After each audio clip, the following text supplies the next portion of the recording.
Hey everyone, welcome back to Twinges 英会話。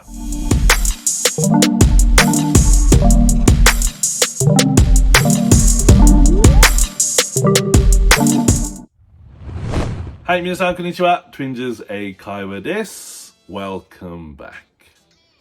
で、今日のワンポイントレッスンは Phrasal Verb 句動詞。で、今日の Phrasal Verb は to kick off。To kick off means to begin or to start something. 何かが始まる。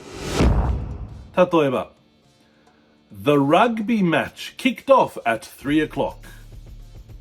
ラグビーの試合は3時に始まりました。でもう一つ。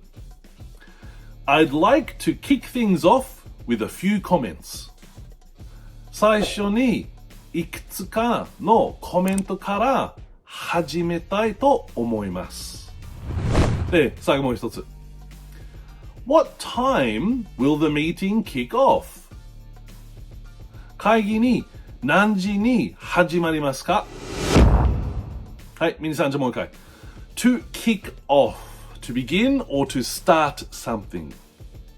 何かが始まる。皆さん勉強しましたか？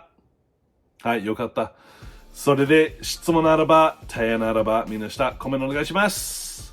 で、皆さん、いつも見る本当にありがとう。Thank you for watching and see you in the next one. Bye bye.